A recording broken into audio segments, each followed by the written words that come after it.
பாராளுமன்ற உறுப்பினர் ஸ்ரீதரனை தொடர்ச்சியாக கட்சியில உள்ளுக்கு வச்சிருக்கிறதா இல்லையாண்டு சிறிதரனுக்கு எதிரான நடவடிக்கை முக்கியமானது. அவர் கட்சி விதிகளை மீறினார் என்றால் அவரை நீக்கிறதுக்கு தயங்கக்கூடாது. கட்சியின் ஜனநாயக அடிப்படைகள் பலப்படுத்தப்பட்டால்தான் மக்களுக்கு நம்பிக்கை வரும். ஸ்ரீதரன் இங்க தமிழரசு கட்சியை சார்ந்தவராக இருந்தாலும் அவர் கட்சியோடு ஒட்டினதாக இல்லை. இது ஒரு 3 தனிக்கட்டைகள் சேர்ந்துதான் இந்த பேச்சுவார்த்தையை நடத்தி இருக்கு. கஜேந்திரகுமார் தலைமையிலான தமிழ் தேசிய மக்கள் முன்னணி தன்னுடைய வாக்கு பலத்தை இழந்திருக்கு. அவர்கள் பழைய கல்ல புதிய போத்தல்லை அடைக்கிறதுக்கான ஒரு முயற்சி மாதிரி தான் எங்களுக்கு தெரிகிறது. தமிழரசு கட்சியை உடைக்கிறதுக்கான ஒரு பொறிமுறையாக பொன்னம்பலம் கஜேந்திரகுமார் இதை பயன்படுத்துகின்றாரா? தமிழரசு கட்சியின் சொல்லுது சமஷ்டி அடிப்படையிலான தீர்வன். கஜேந்திரகுமார் பொன்னம்பலம் சொல்ற சமஷ்டி அடிப்படையிலான தீர்வன். இங்க ஒரு முக்கியமான கேள்வி வருது. அப்படின்னா நீங்கள் ஒரு கட்சியா இல்ல இருக்கணும். ஸ்ரீதரன் போன்றவர்கள் ஒரு குழப்ப நிலையில இருக்கிறார். அவர் கடந்த 75 வருஷமா நாங்கள் அரசியலை பேசி இந்த குறுந்தேசியவாதத்தை பேசி தமிழ் பிரதேசங்களுடைய அபிவிருத்தியை நாங்க கைய விட்டுட்டோம். 2024ஆம் ஆண்டு நடைபெற்ற தேர்தல் இதுக்கான பதிலடியா கொடுத்திருக்குது. இந்த தமிழ் குறுந்தேசியவாதம் சொல்ற இந்த தன்னாட்சி சுயநிர்ணய உரிமை இது எல்லாத்தையும் தமிழ் மக்கள் நிராகரிச்சு மயில் விடுங்கிற என்று சொல்லுகின்ற போன்ற ஒரு குற்றச்சாட்டுகள் தான் வடக்கிலையும் சரி தெற்கிலையும் சரி தேசிய மக்கள் சக்தி மீது வைக்கப்படுது. வணக்கம் நேர்களே, மற்றும் ஒரு கலந்துரையாடலில் இன்று புதிய உரையாடலை ஆரம்பிக்க இருக்கின்றோம். மீண்டும் நம்முடைய தமிழர்களுடைய அரசியல் தொடர்பான பல்வேறு காய் நகர்த்தல்கள் நடந்து கொண்டிருக்கின்றது. தமிழரசு கட்சியினுடைய மாநாடு இடம்பெற இருக்கின்றது. இது தொடர்பாகவும் அரசியல் தீர்வு பற்றி தமிழ் தேசிய மக்கள் விடுதலை முன்னணி வைத்துள்ள யோசனைகள் தொடர்பாகவும் நாங்கள் இன்று கலந்துரையாட இருக்கின்றோம். உங்களுக்கு மிகவும் அறிமுகமான ஆய்வாளர் தோழர் பி. சிவலிங்கம். வணக்கம் தோழர். வணக்கம் ஜெயபாலன்.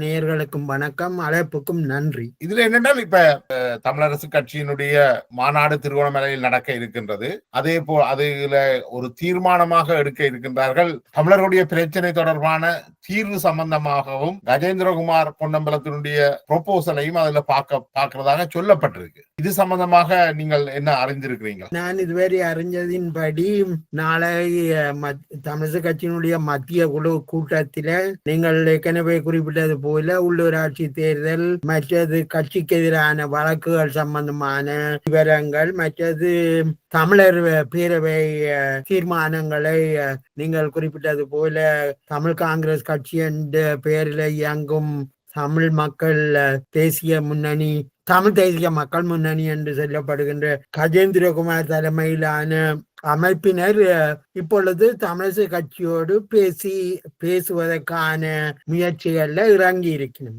நாங்கள் இதுல 2 விதமாக இந்த பிரச்சனையை பார்க்கணும். அதாவது நாங்கள் இந்த தமிழ் தேசிய மக்கள் முன்னணியினர் தமிழரசு கட்சியோட ஏன் தேர்தலுக்கு பின்னர் இந்த பேச்சுவார்த்தைக்கு போனார்கள்? இவர்கள் தேர்தலுக்கு முதல் அவ்வாறான உடன்படிக்கைக்கு செல்ல முடியவில்லை.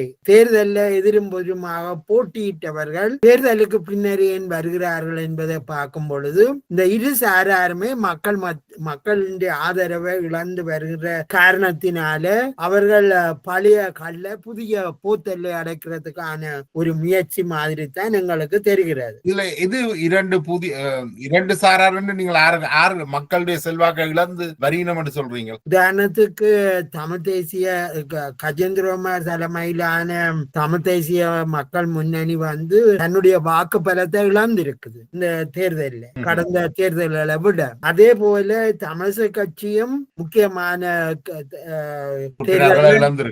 இழந்திருக்கிறார். இவைகள் 2 பேரும் தேர்தலுக்கு முதல் ஆளுக்கால் போட்டி போட்டுக் கொண்டிருந்தவர்கள். இப்பொழுது தமிழரசு கட்சியினுடைய தெரிவு செய்யப்பட்ட தலைவர் ஸ்ரீதரனும் கஜேந்திரகுமாரும் பேசுவதற்கு போறதுன்றது பல விதங்கள்ல நாங்கள் சிவசிதம்பரம், அமிர்தலிங்கம் போன்ற ஒரு தேர்தலில் தோல்வி அடைஞ்ச பிறகு தமிழர் ஐக்கிய விடுதலை முன்னணி என்றதை தோற்றுவிச்சது போலி ஒரு தோற்றப்பாடா அல்லது இது வேறு ஏதாவது புதிய முறையா என்ற பல கேள்விகள் எங்களுக்கு மத்தியிலே எழுகிறது. இங்க நாங்கள் தொடர்ந்து பார்க்கலாம், தமிழ் கட்சிக்குள்ள இரண்டு முக்கியமான கருத்தோட்டங்களை இருப்பதாக நாங்கள் கடந்த காலங்களில் பேசியிருக்கிறோம். அது குறிப்பாக ஒரு பிரிவினை சார்ந்த பிரிவினை அடிப்படையாக கொண்ட ஒரு அரசியல் கருத்தோட்டம் அங்க இருக்கிறது. அதே போல அப்படி இல்லாமல் ஐக்கிய இலங்கைக்குள்ள, அதாவது 2009ஆம் ஆண்டுக்கு பிறகு போரின் பின்னதான நிலைமைகளை அவதானத்தில் வச்சு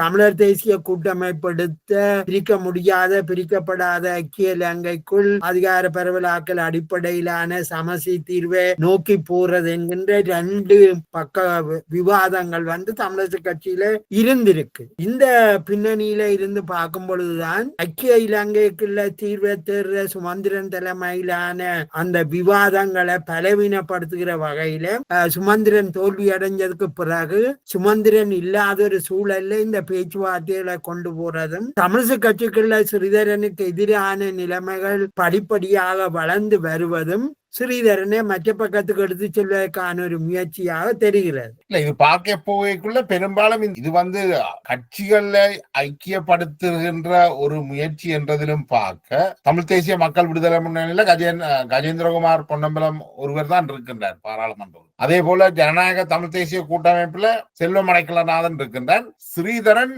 இங்க தமிழரசு கட்சியை சார்ந்தவராக இருந்தாலும் அவர் கட்சியோடு ஒட்டினதாக இல்லை. அப்ப இது ஒரு 3 தனிக்கட்டைகள் சேர்ந்துதான் இந்த பேச்சுவார்த்தையை நடத்தி இருக்கிறார். எனக்கு பார்க்கிறதுக்கு மாதிரிக்கு தமிழரசு கட்சியை உடைக்கிறதுக்கான ஒரு பொறிமுறையாக பொன்னம்பலம் கஜேந்திரகுமார் இதை பயன்படுத்துகின்றாரா? நீங்கள் குறிப்பிட்டது போல தமிழரசு கட்சிக்குள்ள தமிழரசு கட்சியை பிளவுபடுத்துற நோக்கம் எப்படி வருது, எந்த அடிப்படையில வருகிறன்றதான் நாங்கள் கவனிக்க வேண்டியது. ஆட்களை விட்டு அரசியல் அடிப்படையில எவ்வாறு இது அணுகப்படுகிறது என்று நாங்க பார்த்தா கஜேந்திரகுமார் பொன்னம்பலம் என்ன சொல்றாரு என்று கேட்டால், வரப்போற அரசியல் யாப்பு ஒற்றை ஆட்சிக்குள்ள வாரபடியா நாங்கள் அந்த பேச்சுவார்த்தைக்கு போக மாட்டோம். நாங்கள் மிக முக்கியமான அம்சங்களை எங்களோட கவனத்துக்கு எடுக்கணும். அதாவது இதுவரையில அது எப்படியான அரசியல் யாப்புன்றதை பற்றின எந்த விவாதங்களும் இல்லாத என்னுடைய மற்ற கேள்வியா இருக்கும். சொல்லுங்க. இந்த நிலையில தான் அவையால் சொல்ல துவங்கினம் ஒற்றை ஆட்சியை வச்சு சொல்ல அமைய போற இந்த அரசியல் யாப்பு விவகாரங்கள்ல நாங்கள் கலந்து கொள்ள மாட்டோம். தமிழரசு கட்சிக்குள்ள ஒரு சாரார் நினைக்கினம் நாங்கள் என்ன தீர்வு தேவை என்றது எழுத்துல கொடுக்கணும். இனி மற்ற பக்கத்துல இன்னொன்று வந்திருக்கு என்னன்னு கேட்டா, இவையால் சொல்லி அதாவது கஜேந்திரகுமார் பொன்னம்பலம் தலைமையிலான குழுவினர் என்ன சொல்லுகிறார்கள் என்று கேட்டால், இதுதான் நாங்கள் மிகவும் கவனமாக மக்கள் ஆழமாக பார்க்க வேண்டியது. தமிழரசு கட்சிக்குள்ளையும் கஜேந்திரகுமார் பொன்னம்பலம் அவர்களின் கட்சிக்குள்ளையும் தேசிய இன பிரச்சனை தீர்வு சம்பந்தமாக ஒரு ஆழமான ஒரு சிக்கல் இருக்குது. அதை தமிழ் மக்கள் சீராக புரிஞ்சு கொள்ளணும். தமிழரசு கட்சியின் சொல்லுது சமஷ்டி அடிப்படையிலான தீர்வன், கஜேந்திரகுமார் பொன்னம்பலம் சொல்ற சமஷ்டி அடிப்படையிலான தீர்வன். இங்க ஒரு முக்கியமான கேள்வி வருது. அப்படின்னா நீங்கள் ஒரு கட்சியா இல்ல இருக்கணும், ஏன் நீங்கள் சண்டாக நிக்கிறீர்கள் என்று கேட்கல. அப்படி நடக்காது. ஏனென்றா கஜேந்திரகுமார் சொல்ற சமஷ்டி வேற, சுமந்திரன் அல்லது தமிழரசு கட்சி சொல்ற சமஷ்டி வேற. என்னன்னு பார்ப்போம். கஜேந்திரகுமார் என்ன சொல்றாருண்டா, தமிழ் தேசம்ன்றது ஒன்று, சிங்கள தேசம்ன்றது ஒன்று, இவ 2 இணைஞ்சு ஒரு ஆட்சி வார கூட்டாட்சி தான் சமஷ்டி ஆட்சி. அப்ப இது நாங்கள் இன்னும் கனதூரன் போகணும். இது அவர் சொல்லுகின்ற சமஷ்டி ஆட்சி என்றது கிட்டத்தட்ட அமெரிக்கா போன்ற ஒரு அதான் அவர் 2 தேசம் ஒரு நாடு என்ற சமஷ்டி கதையத்தான் அவர் சொல்ல பார்க்கிறார். இது சாத்தியமோ இல்லையோன்றதை நாங்க வெளியில வைப்போம். தமிழரசு கட்சி என்ன சொல்லுதுண்டா, தமிழரசு கட்சி 2009ஆம் ஆண்டுக்கு பிறகு இந்த போர்க்காலத்தில உலக நாடுகளை சந்திச்சு கழிச்சதிலையும் உலக நாடின் நிலப்பாடும் இந்தியாண்ட நிலைப்பாடும் நீங்கள் ஐக்கிய இலங்கைக்குள்ள தான் சமஸ்டி அடிப்படை, அதாவது உள்ளக சுயநிர்ணய உரிமையின் அடிப்படையில தான் நீங்கள் தீர்வுகளை தேட வேணும். அப்ப இவர் என்ன செய்ய ஆனால் ஸ்ரீதரன் போன்றவர்கள் ஒரு குழப்ப நிலையில இருக்கிறார். அவர் ஒரு பக்கத்துல விடுதலை புலிகள் தலைவரை பெரிதாக போற்றுகிறார், கஜேந்திரகுமாரும் பெரிதாக போற்றுகிறார், தமிழீழ கோரிக்கையில கூடுதலான பற்றுறுதியாக இருப்பதாக காட்டிக் கொள்ளுகிறார். ஏனென்றால் அவருக்கு ஒரு வாக்கு வங்கு தேவைப்படுது. ஆனால் தமிழரசு கட்சிக்குள்ள இந்த ரெண்டு கருத்தோட்டமும் பலமாக இருக்குது. ஆனால் ஐக்கிய இலங்கைக்குள்ள பிரிக்க முடியாத ஐக்கிய இலங்கைக்குள்ள தீர்வுகளை தேட வேணும் என்ற பிரிவினர் தான் பலமாக இருக்கணும். இந்த அடிப்படையில வச்சுக்கொண்டு அப்ப நாங்கள் இதுல இந்த முடிவுக்கு வர வேணும். கஜேந்திரகுமார் சொல்ற சமஸ்டி ஆட்சியம், தமிழரசு கட்சி சொல்ற சமஸ்டி ஆட்சியம் இரண்டும் வித்தியாசமான இவைகள். இந்த இனி இன்னொன்று முக்கியமானது, நீங்கள் ஆரம்பத்தில் குறிப்பிட்டது போல இந்த தமிழர் பேரவை எடுத்த தீர்மானத்தை இப்பொழுது ஸ்ரீதரனோட பேச போவதாகவும் நீங்கள் குறிப்பிட்டது போல தமிழரசு கட்சி அதை பற்றி பேச போவதாகவும் குறிப்பிடுகிறீர்கள். இந்த தமிழர் பேரவை என்ற தீர்மானங்கள்ல மிக முக்கியமானது சுயநிர்ணய உரிமை, தன்னாட்சி, இது எல்லாத்தையும் நீங்கள் ஆழமாக பார்த்தீங்கள் என்றால் இந்த கஜேந்திரகுமார் பொன்னம்பலம் சொல்ற இரு தேசம் ஒரு நாடு என்கின்ற அந்த வரியறைத்தான் அது வேற விதமாக சொல்ல பார்க்குது. அப்ப இதுல என்ன நடக்க போகுதுண்டா, ஒன்று இந்த தீர்வுகள் தமிழ் மக்கள் இதை பற்றி சிந்திக்கிறதுக்கு இன்னும் ஒரு 20 வருஷத்துக்கு மேலே செல்லும். ஏனென்றா சிங்கள மக்கள் தயாரா இருக்கணும், தமிழ் மக்கள் தயாரா இருக்கணும், தமிழ் மக்கள் அதை ஏற்றுக்கொள்ளணும். இந்த மாதிரியான ஒரு சூழல் வரைக்குள்ள சிங்கள தமிழ் முரண்பாடுகள் வராம இருக்கணும். அதே நேரத்தில் தமிழ் பேசும் மக்கள் என்று சொல்ற முஸ்லீம் மலைய மக்கள் இந்த தீர்வுகளோடு எப்படி ஒத்து போறார்கள் வேணும். எனவே இது ஒரு கற்பனாவாத அரசியல் ஒன்றுக்குள்ள கஜேந்திரகுமார் பொன்னம்பலம் தலைமையிலான குழுவினர் போகிறாரு. தமிழரசு கட்சிக்கு இருக்கிற ஒரு சாரார் கடந்த கால அனுபவங்களை வச்சுக்கொண்டு அவர் நினைக்கணும் தமிழ் மக்களை மிகவும் பலவீனமான நிலையில இருக்கேக்குள்ள இதை தடுத்து ஒரு பலமான மக்கள் கூட்டமாக மாற்றுறதா இருந்தால் அரசியல் தீர்வுகளுக்கான ஒரு பேச்சுவார்த்தையை தனியாயும் அபிவிருத்தி தொடர்பான அரசியலை தனியாயும் செய்ய வேணும். ஏனென்றா கடந்த 75 வருஷமா நாங்கள் அரசியலை பேசி இந்த குறுந்தேசியவாதத்தை பேசி தமிழ் பிரதேசங்களுடைய அபிவிருத்தியை நாங்க கைய விட்டுட்டோம். இந்த காரணத்தினால அங்க வாழ்ற மக்கள் வெளிநாட்டுக்கு போகணும்னு யோசிக்கும். அப்ப இந்த நிலைமையை தடுக்கணும் என்று சொன்னா தமிழரசு கட்சி என்ன செய்யுது என்றால் அபிவிருத்தி தொடர்பான ஒரு ட்ராக்கையும் அரசியல் தீர்வு தொடர்பான இன்னொரு ட்ராக்கையும் வச்சு அரசியல் தீர்வு தொடர்பாக எது சாத்தியமோ அதை நோக்கி நாங்க போவோம். ஆனால் தமிழரசு கட்சிக்கு இருக்கிற ஒரு பிரிவினரும் கஜேந்திரகுமார் தலைமையிலான பிரிவினரும் ஒரு கனவுலகத்துக்கு தமிழ் மக்களை இழுத்து கொண்டு போக பார்க்கணும். அதாவது சமஷ்டி, தன்னாட்சி, சுயநிர்ணய உரிமை, இது சிங்கள ஆக்கள் ஏற்கனவே சொல்லி போட்டினேன். நீங்கள் 30 வருஷம் ஆயுத போராட்டம் நடத்தி அடைய முடியாத ஒன்று நீங்கள் வேற வழியல்ல கொண்டு பார்க்கிறீர்கள். இந்த அரசியல் சுத்துமாத்து சாத்தியப்படாது. இன்னொரு முக்கியமான அம்சம் இந்த தேர்தல் தொடர்பான, அதாவது 2024 ஆண்டு நடைபெற்ற தேர்தல் இதுக்கான பதிலடியா கொடுத்திருக்குது. இந்த தமிழ் குறுந்தேசியவாதம் சொல்ற இந்த தன்னாட்சி, சுயநிர்ணய உரிமை, இது எல்லாத்தையும் தமிழ் மக்கள் நிராகரிச்சிருக்கு.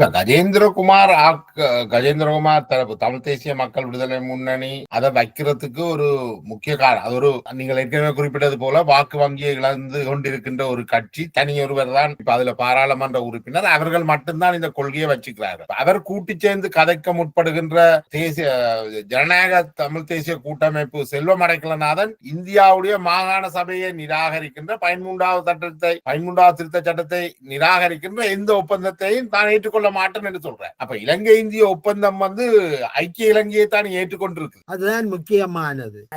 இவர் என்ன சொல்ல பார்க்கிறார் என்றால் இப்ப இதுல முக்கியமானது கஜேந்திரகுமார் பொன்னம்பலம் புதிய அரசியல் யாப்பு சம்பந்தமான விவாதங்களுக்குள்ள தான் போக மாட்டேன் என்று சொல்றார். நீங்கள் சொல்றத பார்த்தா செல்வம் அடைக்கலன் அரசாங்கம் கொண்டு வர புதிய அரசியல் யாப்பு விவாதங்களுக்கு அவர் போக போறார். ஏன்னா அவர் 13வது திருத்தத்தின் எதிர்காலம் தொடர்பாக பேச போறார். அப்படின்னா நீங்கள் 2 பேருமே தான் நீங்க பேச போறீங்க.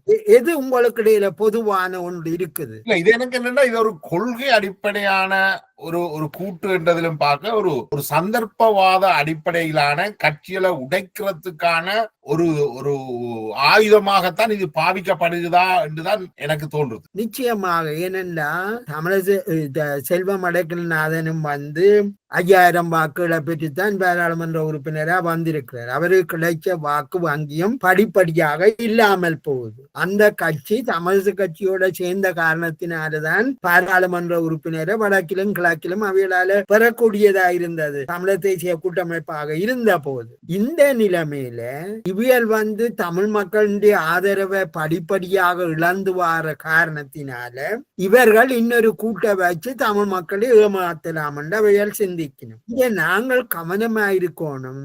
இந்த கடந்த 75 ஆண்டுகளுக்கு மேலாக தமிழ் மக்களின் வாழ்க்கை தரத்தை மிக மோசமான நிலைமைக்கு கொண்டு போனது காரணம் இந்த தமிழ் குறுந்தேசியவாதம். ஏனென்றா தமிழ் மக்களுக்குள்ளையும் பிளவுகளை ஏற்படுத்தி தமிழ் பேசும் மக்கள் என்று சொல்லப்படுகின்ற முஸ்லீம் மலைய மக்களுக்கு மத்தியிலையும் ஒரு இணக்கத்தை ஏற்படுத்தாமல் நாங்கள் உச்சி ஆட்சிக்குள்ள வரமாட்டோம் என்று எல்லாம் சொல்லிக்கொண்டு பாராளுமன்ற ஆசனங்களை அடைய பார்க்கிறது.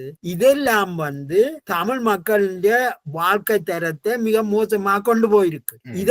இதன் காரணமாகத்தான் 2024 ஆண்டு நடந்த பொது தேர்தல்ல இந்த பொருளாரீதியாக நலிவடைந்த பிரிவினர் தான் தேசிய மக்கள் சக்திக்கு வாக்களிச்சிருக்கணும். இதுல இருந்து நாங்கள் உங்களுக்கு ஒன்று தெரியுது, இந்த தமிழ் அரசியல் கட்சிகள் உண்மையாக மக்களோட தொடர்பு இருந்திருந்தா தேசிய மக்கள் சக்தி வெல்லுமன்றதை தாங்கள் எதிர்பார்க்கவில்லை என்றுதான் இப்ப சொல்லினோம். அப்படின்னா நீங்கள் மக்களோட தொடர்பியா இருந்திருந்தால் உங்களுக்கு அது தெரிஞ்சிருக்கும் தானே. நீங்கள் என்ன செய்திருக்கிறீர்கள்டா, தமிழ் குறுந்தேசியவாதத்தை வச்சு எந்த பொருளை வச்சாலும் நாங்கள் தேர்தலில் வென்றுடுவோம் என்ற ஒரு கனவுலகத்துல நீங்கள் போய் மக்களை ஏமாத்தி கொண்டிருந்திருக்கு. இந்த அரசியல் என்றது மக்கள் மயப்படுத்தப்படையில தானே. இப்ப தமிழ் கட்சிகளை பார்த்தோம் என்றால் அவர்கள் பாராளுமன்ற தேர்தலில் நிறுத்தியவர்கள் கூட அந்த கட்சியோட சம்பந்தப்படாதவர்கள் திடீரென்று அந்த கட்சிக்குள்ள உள்வாங்கப்பட்டு தேர்தலில் நிறுத்தப்படுகிறார்கள். அதுக்கு பிறகு தேர்தலில் நிறுத்தின அடுத்த நாள் அவர்கள் அந்த கட்சியில இருந்து வெளியேறி இன்னொரு கட்சியில போய் தேர்தலில் போட்டியிடுகிறார்கள். இங்க கட்சிக்கு கொள்கை ஒன்று இருக்கிற மாதிரி தெரியலையே.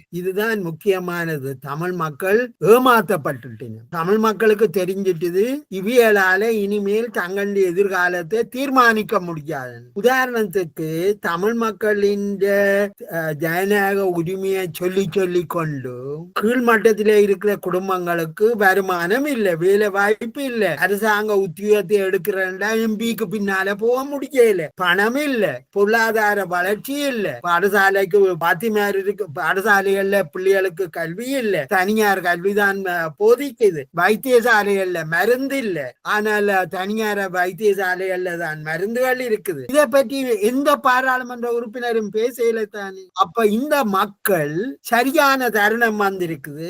அன்றகுமார் நாயக்க சொல்றார், உங்களோட பிள்ளைகளின் படிப்பு தான் மிக முக்கியம், நீங்கள் அதை நம்பித்தான் உங்களோட வாழ்க்கையை நடத்துறீங்க, நீங்கள் கனவு காண்றீர்கள் உங்களோட பிள்ளைகள் நல்ல உத்தியோகத்துக்கு பெற வேணும், நீ அதுக்கான வேலையைத்தான் நான் செய்ய போறேன். மக்கள் அப்பதான் யோசிக்கணும், இதுதான் எங்களுக்கு வேணும். இவியல் என்ன செய்திருக்கணும்டா, தமிழ் தேசியவாத பேசிக்கொண்டு அரசாங்கத்தின் உதவிகள் எல்லாத்தையும் எடுத்திருக்கணும்.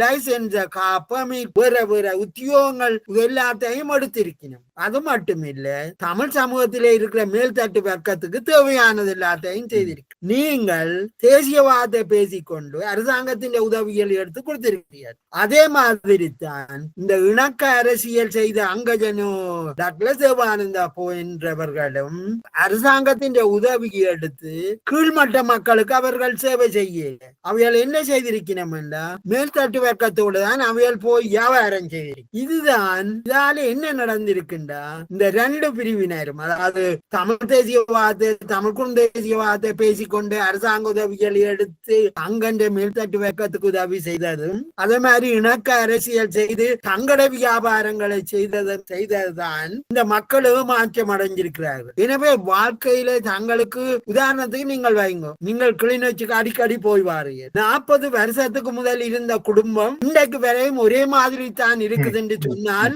அந்த குடும்பங்கள் என்ன மாற்றத்தை கண்டது? இந்த சந்ததி மாற்றத்தை காண முடியும். எந்த அரசியலை நீங்க பேசுறீங்க? தமிழ் தேசியவாதம் இந்த மக்களுக்கு என்னத்தை தந்தது?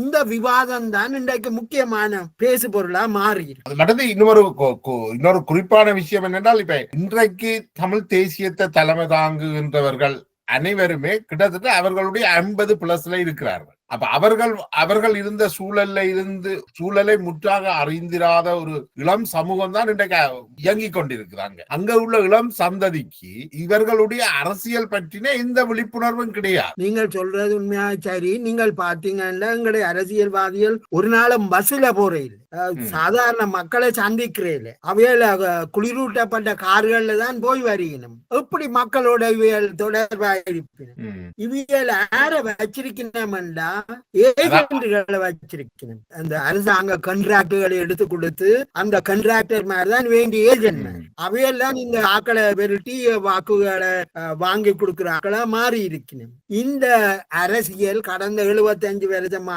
நடந்தது.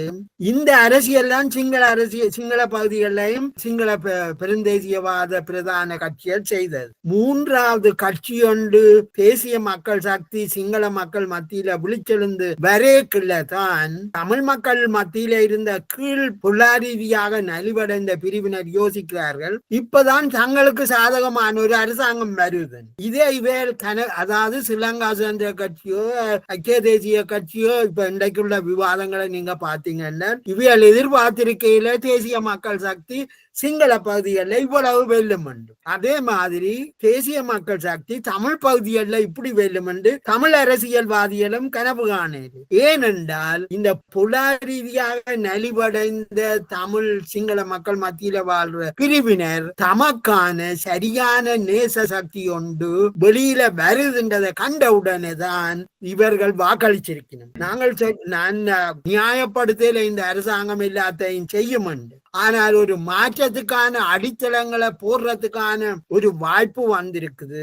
நாங்கள் இதை பாதுகாக்கணும். ஏனென்றா இந்த அரசாங்கம் சொல்லுது இனவாதத்தை முற்றாக ஒழிக்க போறேன், நாட்டில பன்மத்துவ ஜனநாயகத்தை பலப்படுத்த போறேன் என்று சொல்லுது. நாட்டிலே ஒரு ஜனநாயகம் பலமாயிருந்தா தான் தேசிய இனங்கள் வந்து தங்கண்ட எதிர்கால அரசியல் சம்பந்தமான ஆழமான விவாதங்களை முன்னெடுக்க முடியும். ஆனபடியால் எங்களுக்கு முதலாவது தேவை இனவாதம் முற்றாக ஒழிக்கப்பட வேணும். அது தமிழ் பகுதியா இருந்தாலும் சரி சிங்கள பகுதியா இருந்தாலும். இந்த அரசாங்கம் வந்து கிட்டத்தட்ட 100 நாட்களை கடந்து இருக்குது. அரசு மீதான காழ்ப்புணர்வுகள், அதாவது இந்த முட்டையில மயிர் விடுங்கிற என்று சொல்லுகின்ற போன்ற ஒரு குற்றச்சாட்டுகள் தான் வடக்கிலையும் சரி தெற்கிலையும் சரி தேசிய மக்கள் சக்தி மீது வைக்கப்படுது. ஒரு பலமான குற்றச்சாட்டை கொண்டு வர இயலாமல் தான் இந்த எதிர்கட்சிகளும் தமிழ் தேசிய பரப்புல உள்ளவர்களும் இருக்கிறார். தமிழரசு கட்சியினுடைய கூட்டத்தில் எடுக்க போற ஒரு முடிவில உண்டு பாராளுமன்ற உறுப்பினர் ஸ்ரீதரனை தொடர்ச்சியாக கட்சியில உள்ளுக்கு வச்சிருக்கிறதா இல்லையான்னு. இது வந்து கட்சிக்குள்ள ஸ்ரீதரனுக்குள்ள ஆதரவு நிலை எப்படி இருக்கு, ஸ்ரீதரனை வெளியேற்றக்கூடிய அளவுக்கு தமிழரசு கட்சி இருக்குதா? இப்ப ஒரு முக்கியமான கேள்விதான். அதாவது கணிசமான ஆதரவை வச்சிருக்கிற ஸ்ரீதரனை கட்சியில இருந்து நீக்கிறது சாத்தியமானது ஒரு முக்கியமான கேள்வி. ஆனால் ஒரு அரசியல் கட்சி தன்னுடைய கொள்கைக்கு விரோதமான செயல்களை ஒருவர் கட்சிக்குள்ள இருந்தே ஒருவர் செய்வாரா இருந்தால், அவர் எவ்வளவு செல்வாக்கான ஆளாக இருந்தாலும் அவருக்கு எதிரான நடவடிக்கை எடுக்கிறதான் ஜனநாயக கட்சியின் கடமையா இருக்கு. இப்ப என்னுடைய முக்கியமான கேள்வி என்னன்னா, தமிழரசு கட்சி இப்ப தன்னுடைய உட்கட்சி ஜனநாயகத்தை பலப்படுத்த வேணுமையா இருந்தால் இந்த நடவடிக்கைகளை அவர் எவ்வளவு பெரிய ஆளா இருந்தாலும் எடுக்கத்தான் வேணும். இந்த 2 அம்சங்கள் மிக முக்கியமானது. ஒன்று, கட்சிக்கு விரோதமாக செயற்படுகிற யாரா இருந்தாலும் அவர் கட்சியில எந்த பதவியில அல்லது மக்கள் செல்வாக்கா இருந்தாலும் அவருக்கு எதிரான நியாயமான நடவடிக்கைகள் எடுக்கப்பட வேண்டும். ஸ்ரீதரனை பொறுத்த வரையில அவர் கட்சிக்குள்ள மிக முக்கியமான ஒரு பொறுப்புள்ள ஆளாக இருந்திருந்தால் அவர் கட்சியின் முடிவுகளை மதிக்கிற ஒரு ஆளா, ஒரு தலைமை பதவிக்கு போறவர் கட்சியின் முடிவுகளை மதிக்க தெரியாத ஒருவராக இருந்தால் எந்த கட்சியும் அவரை வச்சிருக்க இயலாது. ஆனபடியா என்னுடைய அபிப்பிராயம் நீங்கள் குறிப்பிட்டது போல கட்சிக்குள்ள முரண்பாடுகளை தொடர்ந்து வைக்கிறத விட கட்சி எவ்வளவு மக்கள் செல்வாக்க இழக்கக்கூடும் என்று தெரிஞ்ச போதிலையும் கட்சியின் ஜனநாயக அடிப்படைகள் பலப்படுத்தப்பட்டால்தான் மக்களுக்கு நம்பிக்கை வரும். அதுபடியா இந்த நீங்கள் சொல்றது போல சிறிதரனுக்கு எதிரான நடவடிக்கை முக்கியமானது. அவர் கட்சி விதிகளை மீறினார் என்றால் அவரை நீக்கிறதுக்கு தயங்கக்கூடாது. ஏனென்றா தமிழக கட்சிக்குள்ளேயும் ஜனநாயக விரோதம் அதிகரிச்சிருக்குது. இது களையெடுக்கப்பட்டு தமிழக கட்சி வரவணும். இல்லையென்றா தமிழக கட்சியும் இன்றைக்கு ஸ்ரீலங்கா சுதந்திர கட்சி, ஐக்கிய தேசிய கட்சி போன்ற பழைய கட்சிகள் மக்களால் நிராகரிக்கப்பட்டது போல இவர்களும் அழிஞ்சு போற ஒரு கட்சியாகத்தான் இருப்பார்கள். ஒன்று தமிழக கட்சிக்கு எதிராக வழக்குகள் அங்க போடப்பட்டிருக்கு. அது ஸ்ரீதரன் சம்பந்தப்பட்டதாகத்தான் அதுக்குள்ள இருக்குது அந்த வழக்குகள் எல்லாம். ஆனபடியா தமிழக கட்சி இதுல சமரசம் செய்யும் என்றால், அதாவது தமிழக கட்சிக்குள்ள எல்லாரும் நாங்கள் ஒண்டா போவோம், ஐக்கியப்படுவோம் என்ற சமரசங்களுக்குள்ள போவினம் என்றால் தமிழக கட்சி மிக மோசமான எதிர்காலத்துக்குள்ள போகுது. தமிழக கட்சி ஸ்ரீதரனை வெளியேற்றுதோ இல்லையோ, தமிழக கட்சி ஒரு ஜனநாயக கட்சியாக பலமான ஒரு தமிழ் மக்களின் பிரதிநிதித்துவத்தை வச்சிருக்கணும் என்றால் தமிழக கட்சி தன்னுடைய கட்சி அதிகாரத்தை பயன்படுத்தி கட்சியை சுத்தப்படுத்த வேணும். ஸ்ரீதரன் வெளியேற்றப்பட்டால் அவருடைய பாராளுமன்ற பதவியும் இல்லாமல் போகும் நினைக்கிறேன். நிச்சயமாக பாராளுமன்ற பதவியை நிச்சயமாக இல்லாமல் போகும். ஏனென்றால் அவர் கட்சி உறுப்பினர் பதவியை இழப்பார். அதுபடியா இதால ஒரு தமிழ் அரசியல் ஒரு கலக்கம் ஒன்று வரும். ஆனா அதை எதிர்பார்த்துத்தான் ஸ்ரீதரன் புதிய கூட்டணிகளை நினைக்கல. ஸ்ரீதரனை வெளியேற்றதன் மூலம் அங்க பெரிய கலக்கம் ஒன்றும் வாரத்துக்கு இல்ல. புலம்பெயர் தேசங்கள்ல ஒரு சின்ன ஒரு அதிர்வலையை இது ஏற்படுத்துறதுக்கு வாய்ப்பு இருக்கு. நிச்சயமாக பணம் தானே தமிழக கட்சிக்குள்ளையும் அதுக்கு வெளியிலையும் தீர்மானிக்குது அரசியல் போக்கு. அப்ப இந்த பணம் இந்த தீர்மானங்கள் பணம் தீர்மானிக்கிறதுக்கு எதிராக போகும் என்றால் ஒரு நிச்சயமாக ஒரு முக்கியமான காலகட்டம். ஏனென்றால் தமிழ் அரசியலை பணம் தீர்மானிக்கிற நிலைமையில இருந்து மாற்றுறது மிக முக்கியமானது. தமிழ் அரசியல் சீரழிய நாங்கள் விட முடியாது. பல ஊடகவியலாளர்கள், ஊடகங்களை நடத்துறவர்கள், அதன் சொந்தக்காரர்கள் பலர் தமிழக